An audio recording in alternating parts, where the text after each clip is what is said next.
Este é o podcast da LNEC Lisbon Conference 2026.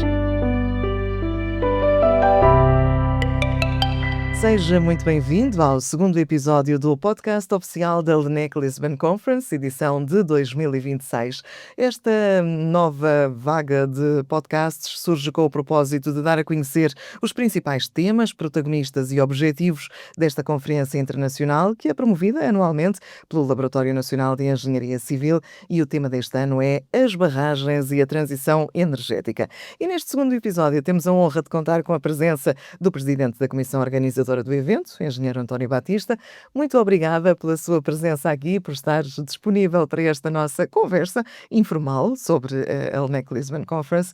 Enquanto Presidente da Comissão Organizadora deste ano, quais são os principais objetivos, os científicos, técnicos e os sociais, também muito importantes, que se pretende que a nossa conferência cumpra este ano? Olá, Daniela. Olha, este tema sobre o papel das barragens na transição energética é um tema muito atual e tem já desde há muito que tem vindo a ser discutido entre nós. Agora pretendemos fazer uma discussão mais alargada, envolvendo a sociedade, a academia e a indústria. E, portanto, isso vai ser feito no evento que estamos a organizar e que se vai concretizar no dia 21 e 22 de outubro deste ano. Olha, para isso, juntamos um conjunto de parceiros que nos estão a ajudar na definição do programa e que vão dar, seguramente, um grande contributo nas discussões a realizar durante o evento. Nós queremos que sejam umas discussões abertas, alargadas e mobilizando toda a gente. Portanto, como sabem, a transição energética está em marcha, mas ainda há muitos desafios para vencer.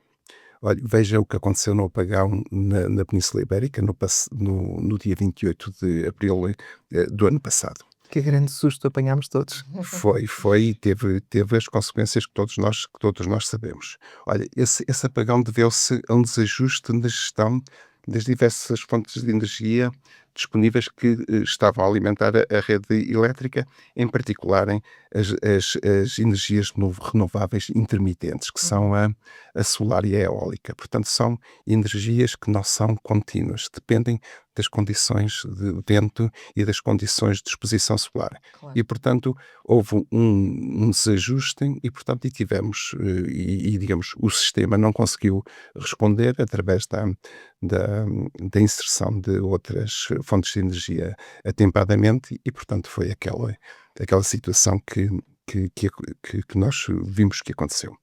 Olha, e os aproveitamentos hidroelétricos, portanto, que estão associados às barragens, podem desempenhar um papel muito importante para equilibrar o sistema e também através da acumulação de energia potencial da água nas albufeiras e nos reservatórios.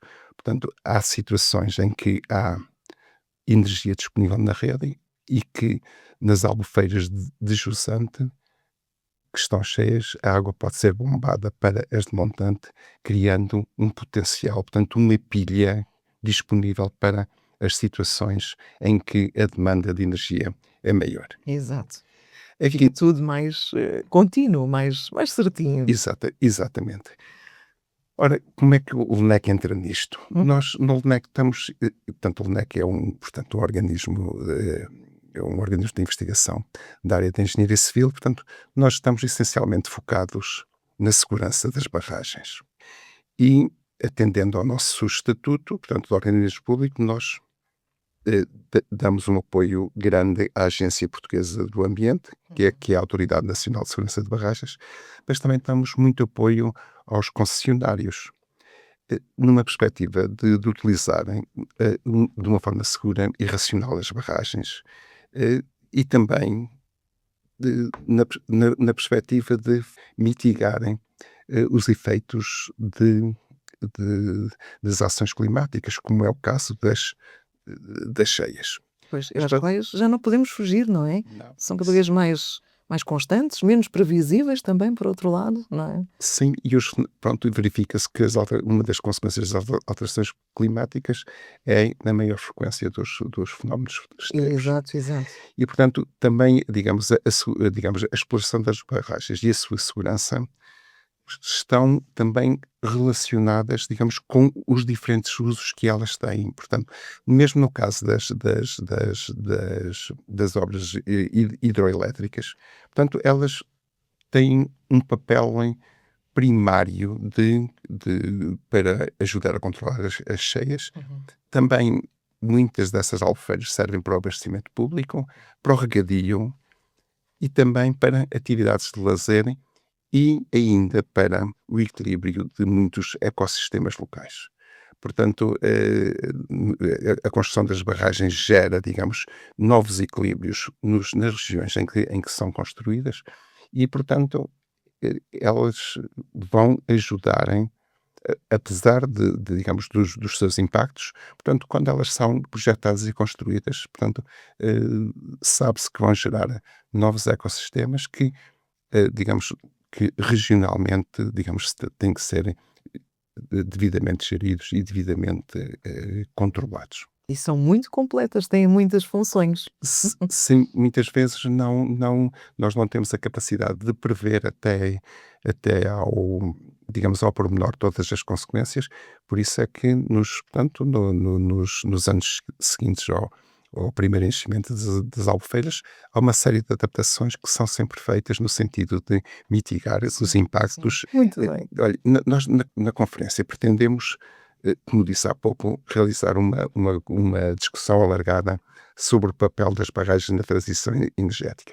Queremos envolver as entidades públicas, queremos envolver a academia, que é muito importante também, Claro. os concessionários, os reguladores, as organizações de cidadãos e, de uma forma geral, toda a sociedade. Uhum. Como me perguntou, em termos científicos, o que é que nós gostaríamos que acontecesse? Exato, é que se quer cumprir no fim daqueles 3 dias. Olha, gostávamos de poder ajudar a identificar os problemas decorrentes dos desafios que ainda se colocam nas diferentes disciplinas e também na interligação entre as várias disciplinas, para que se possam encontrar os melhores caminhos para os resolver. E estes desenvolvimentos científicos e técnicos que já estão a acontecerem vão permitir progressivamente possam ser superadas as dificuldades dos agentes envolvidos na produção, na gestão e na produção da eletricidade. Ora, nós já estamos numa fase de grandes transformações, designadamente envolvendo a eletrificação dos transportes e da indústria. E isso já está a acarretar transformações também no nosso modo de vida. Veja-se o que está a acontecer, por exemplo, com a utilização, a nossa mudança de hábitos, com a utilização dos carros elétricos, não é? Pois é, são cada vez mais. São cada vez mais. Portanto, olha, esta manhã vi no jornal que digamos, o número de carros, portanto, carros vendidos em Portugal, carros elétricos, Sim, sim. diferentes proveniências que têm vindo a aumentar exponencialmente. É uma coisa que vai continuar a acontecer porque, digamos, é vantajoso de todos os pontos de vista. Pronto, nós temos é que, digamos, os sistemas têm que se adaptar para que isso possa ser feito de uma forma integrada e sem grandes descontinuidades. Portanto, nós na conferência queremos fomentar uma discussão sobre todos estes aspectos e para mostrar que a engenharia em geral e a engenharia civil em particular estão sempre ao serviço da sociedade. Nós queremos estar, digamos, que queremos dar um contributo com tudo, digamos, nesta área. A forma de o fazermos agora, nesta fase, é através da discussão destes problemas e também tentar, digamos, mitigarem, às vezes, uma percepção negativa que a sociedade tem das barragens. Isso também é muito importante. As barragens desempenham um papel muito importante. Veja-se o que aconteceu agora no inverno passado no controle de cheias. Portanto, a não existência, apesar das dificuldades que houve de algumas situações de cheia que não puderam todas ser evitadas, Claro. se não existissem as barragens, digamos, as consequências tinham sido incomparavelmente piores. Mais desastrosas. E temos que, a sociedade tem que perceber isso. Portanto, há sempre riscos, há sempre, digamos, não há situações de risco zero, Zero. isso não existe, e portanto, aqui, as barragens, neste aspecto, no contexto da transição energética, também são infraestruturas virtuosas que vão ajudar muito, digamos, neste processo. É também uma boa imagem que é importante passar. E em relação, lá está, a estas transformações sociais a que temos vindo a assistir, as próprias marcas, os mercados vão se adaptando, não é? No mercado automóvel começam a surgir também ofertas mais em conta, mais económicas, até indo buscar marcas icónicas dos anos 80 e 90 e, portanto, o objetivo global passará exatamente por esse aproveitamento cada vez maior. O nosso programa prevê sessões sobre energias renováveis, armazenamento, modernização, repotenciação, digitalização e inovação tecnológica. O senhor engenheiro entende que há algum destes eixos que seja mais decisivo para o futuro das barragens em Portugal ou não? Todos eles se complementam e são fundamentais. Olha, no mix energético pretende-se que as energias renováveis tenham um contributo cada vez maior. Obviamente que é para cada vez dependermos menos das energias de origem fóssil. Fóssil. Uhum. Mas para conseguir isto temos que ter a capacidade de armazenar energia. E para isso temos que modernizarem os sistemas de gestão, de produção e distribuição e também adaptarem e reabilitar estruturas e equipamentos existentes. Olha, também será preciso construir novas infraestruturas de produção de energia, obviamente de uma forma bem planeada e de uma forma que a sociedade aceite sem grandes problemas. Uhum. Portanto, existe atualmente, no que diz respeito, digamos, à preparação ao planeamento e à preparação dos projetos e da construção, e, portanto, existem processos de licenciamento e processos de controlo que são muito rigorosos. Não é? E, portanto, nós estamos salvaguardados relativamente, digamos, à garantia, digamos, de uma construção sustentável, portanto. Aqui entra muito a digitalização e a inovação tecnológica. Existem agora ferramentas de BIM, portanto, do Building Information Modeling e de inteligência artificial, que estão a dar já grandes contributos nestas áreas e facilitam a elaboração de melhores projetos e permitem realizar com muito melhor qualidade as previsões meteorológicas e a ocorrência de eventos extremos, bem como a gestão das infraestruturas de produção e distribuição de energia. Sim, sim. Portanto, estas ferramentas, nós atualmente não podemos viver sem estas ferramentas. Uhum. E, portanto, estamos progressivamente a integrá-las também nestas atividades. Claro. E, portanto, há muita investigação e muitos projetos de investigação em desenvolvimento, digamos, para que isso seja feito. Inclusivamente aqui, no UNEC, que é um organismo de investigação de excelência, como toda a gente sabe. Olha, há também outro aspecto que é muito importante e que eu considero mesmo que é crucial. Portanto, as barragens, quando estão em cascata, portanto, numa sequência, digamos, num determinado curso de água, digamos, na sequência umas das outras, Uhum, sim, sim. vão permitir o armazenamento da energia através dos tais sistemas de turbinamento, não é? Quando a água, digamos, passa da Albufeira para Jusante e aciona as turbinas para produzir energia, Sim. e também para a bombagem, que é, digamos, ao percurso da água no caminho inverso. Sim, sim, exato. Em Portugal já existem vários sistemas deste tipo, mas é preciso dispor de mais e adaptando alguns dos existentes e construindo novos. Há já vários projetos que estão a ser analisados, digamos, nesse sentido. Ora, também para que, digamos, esta acumulação de energia possa ter maior alcance, é preciso aumentar o volume das albufeiras e dos reservatórios elevados para que estas pilhas, portanto, estas reservas de energia, possam ter maior capacidade e nos possam dar maior autonomia. E o que é que isso implica na prática? Isto, na prática, vai implicar que teremos de ter equipamentos de bombagem Uhum. com maior capacidade Sim, sim. e temos que ter reservatórios de maior volume em que vamos ter maiores variações dos níveis de água nesses reservatórios, digamos, e isso tem implicações quer no funcionamento das próprias estruturas, quer digamos, no ecossistema local, porque Claro.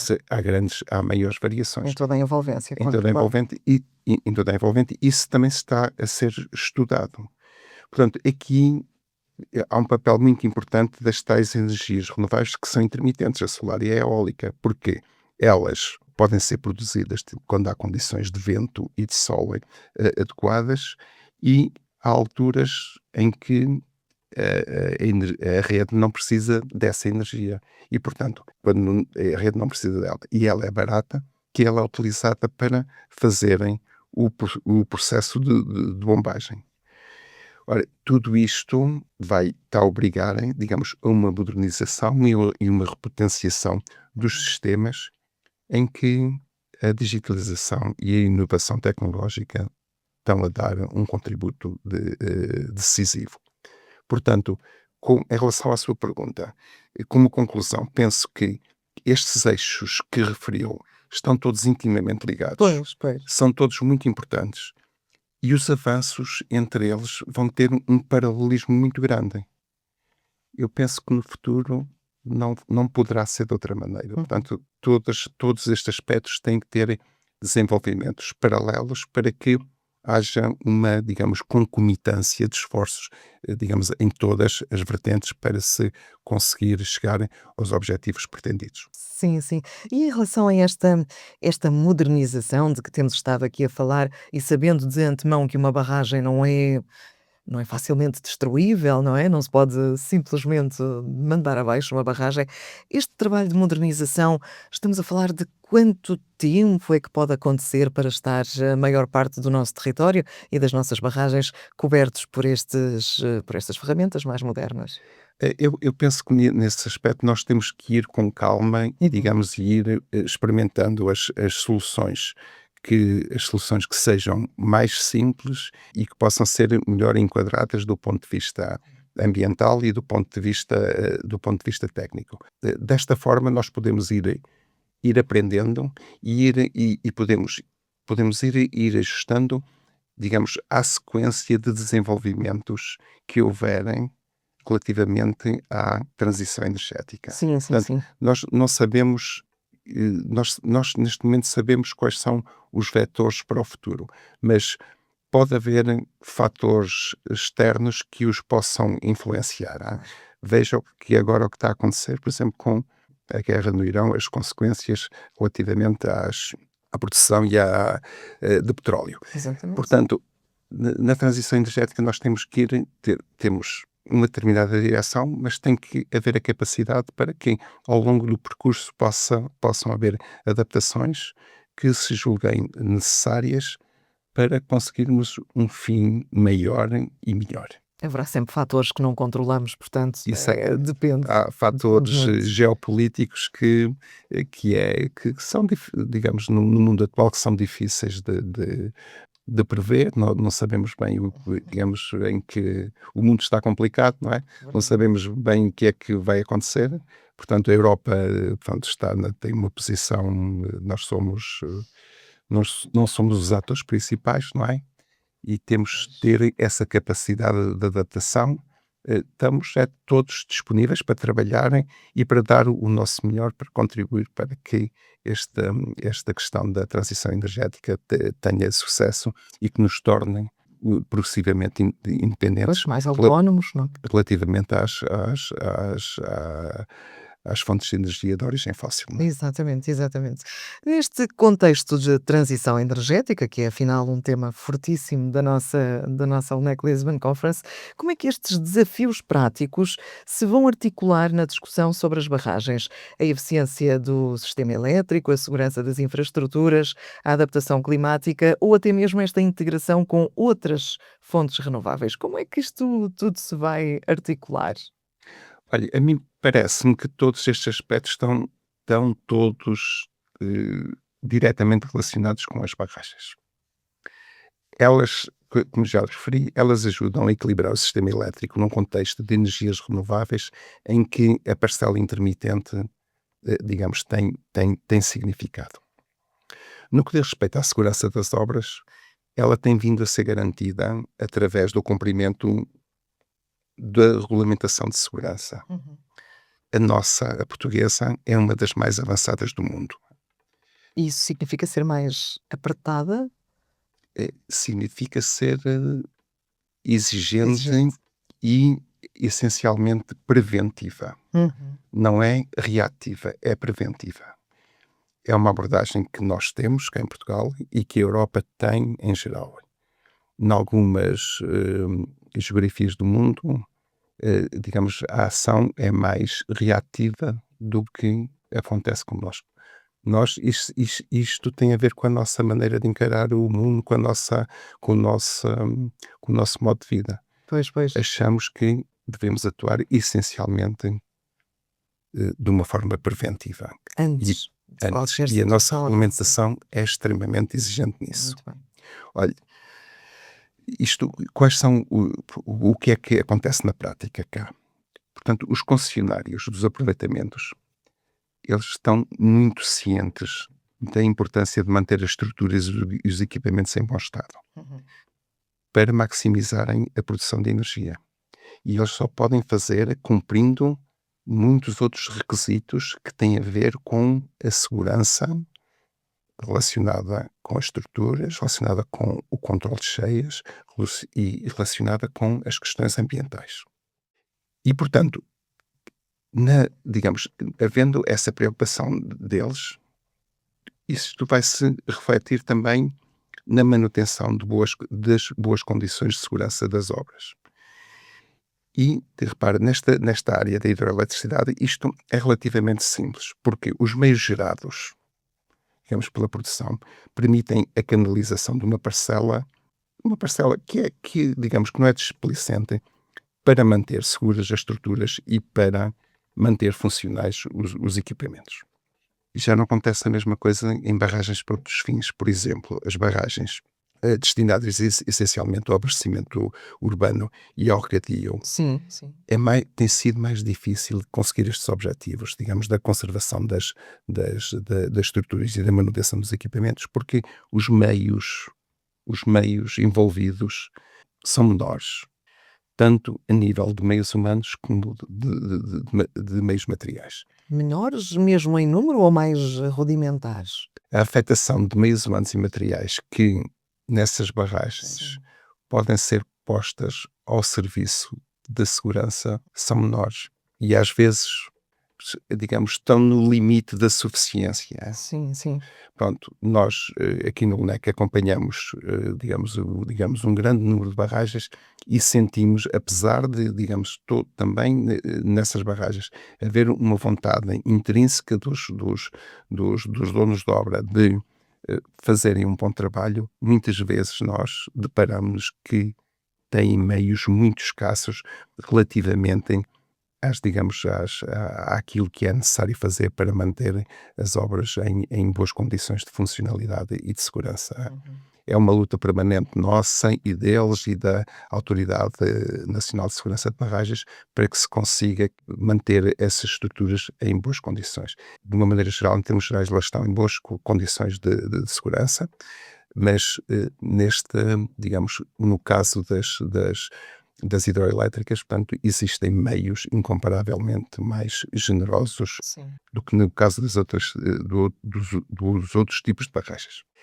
O nosso regulamento de segurança de barragens foi atualizado em 2018 e teve Recente. é recente, portanto, a primeira versão do regulamento é de 1990, depois teve uma atualização em 2007 e agora outra em 2018. Em todas, digamos, estes processos, o LNEC teve um contributo muito grande. Portanto, houve diferentes gerações de investigadores que participaram, digamos, na elaboração do documento inicial e nas revisões seguintes. O LNEC tem conseguido manter digamos, um fio condutor do conhecimento nesta área. Que bom.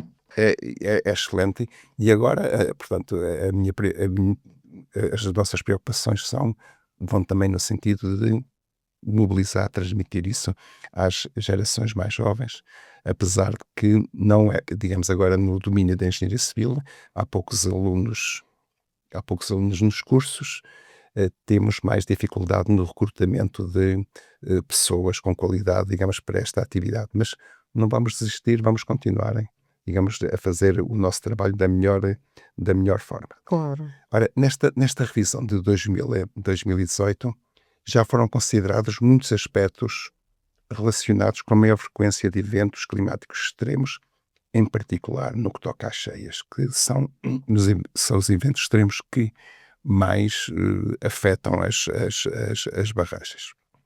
E nos nossos projetos de investigação, neste momento, já estão em curso estudos com vista a ajustar as barragens existentes aos desafios do seu uso integrado para a produção de energia e para outros fins. Um dos aspectos, por exemplo, que agora está muito em voga é a questão do alteamento das barragens. Portanto, já há uma série de estudos, digamos, com vista a estudarem, digamos, nos casos específicos em que isso se justifica, digamos, o alteamento e as consequências do alteamento no seu funcionamento e no ambiente. O alteamento é uma expressão nova para mim. Tem a ver com aquela cascata de que falávamos inicialmente? Não. Não, é subir, portanto, o coroamento das barragens, portanto, que é a parte superior, é subi-la para que possam represar mais água. Sim, faz sentido. Essencialmente para aumentar o volume das albufeiras e termos Uhum. mais volume disponível de água, por um lado para a produção de energia e por outro lado também haver maior poder de encaixe em termos de volume de água em situação de cheia. Pois, são tudo aspectos muito, muito positivos e muito relevantes nas suas consequências, não é? Esta visão de objetivos desta conferência que o senhor engenheiro partilhou aqui connosco é muito rica, realmente prometem ser 2 dias muito, muito abrangentes. Obrigada por isso, por essa perspectiva. Quer deixar-nos uma mensagem final para quem nos está agora a ouvir e começa a ter contacto com esta realidade e com o tema da nossa conferência deste ano? Com certeza. Pronto, basicamente, o LNEC pretende dar um contributo na discussão sobre o papel das barragens na transição energética, como o próprio título indica, não é? Para que a engenharia possa estar em todas as vertentes e com todas as capacidades ao serviço de uma sociedade mais justa e uma sociedade mais inclusiva. O desenvolvimento da organização do evento vai poder ser acompanhado através do nosso site e através das redes sociais, não é? Portanto, estão já a ser feitos um conjunto de podcasts, um deles é este, digamos, com todos os parceiros na organização, que vão ser divulgados nos próximos 2 a 3 meses. Portanto, basicamente até ao verão. É? Portanto, a participação do evento vai estar aberta a toda a gente. Uhum. Um cidadão comum que tenha interesse neste tema também vai ter os seus momentos para se poder informar mais. Com certeza. A informação vai ser totalmente aberta. Uhum. E depois, após o evento, vai ser produzido um position paper sobre o tema, que também vai ser divulgado. Nós queremos, com esse position paper, digamos, influenciar os decisores relativamente a esta problemática. Uhum. Este documento, portanto, não vai ter só conclusões, vai também apontar caminhos? É isso? Pronto, isso em princípio será, se fará um ponto da situação e portanto, apontará alguns caminhos, portanto vamos elaborá-lo em conjunto já temos algumas ideias, vamos elaborá-lo depois em conjunto com os parceiros e, digamos, e o que acontecer durante a conferência vai ser também refletido digamos, nesse position paper. Sim. Portanto, as coisas, em alguns aspectos, as coisas estão a andar tão depressa, não é? Tem havido tantas evoluções no mundo da energia que não podemos prever exatamente, digamos, o ponto em que vamos estar no próximo mês de outubro. A nossa esperança é que tenhamos um ponto, estejamos num estádio que seja bem mais positivo do que aquele que está acontecendo neste momento. Sim, portanto a expectativa é ainda maior face às mudanças que podem acontecer nestes meses que ainda nos separam da data da conferência. Sim, sem dúvida alguma. E depois temos momentos informais também, os nossos almoços, os nossos finais de tarde. Sim, sim, nós temos essa tradição aqui no LMEC que, paralelamente digamos, à qualidade técnica e científica dos eventos, também queremos que tenham, digamos, haja uma parte social também Claro. bem realizada, bem organizada, para que, digamos, nesses momentos, nos almoços, nos coffee breaks, as pessoas possam ter condições para poder interagir. Essa interação entre as pessoas é muito, muito importante, Claro. em todas as circunstâncias. E, portanto, nós queremos tentar criar condições para que isso também seja muito frutuoso. Também enriquece a experiência. Muito obrigada pelo seu tempo e pela partilha tão preciosa de conhecimento que aqui nos deixou. Muito obrigada. Ok, obrigado, Daniela. Foi com muito gosto que tive esta conversa consigo. Ora, essa, o gosto foi meu. E assim que nos está a ouvir, fica então o convite para nos acompanhar nestes novos episódios, onde vamos, ao longo das próximas semanas, dar voz aos protagonistas da UNEC Lisbon Conference 2026, aprofundando os temas e os desafios que vão marcar esta edição. Já percebemos que até lá ainda muito pode mudar em todo o enquadramento relativo a este tema das barragens e da transição energética. Subscreva o podcast nas plataformas habituais e fique atento aos próximos episódios. Até breve. Este foi o podcast da UNEC Lisbon Conference 2026.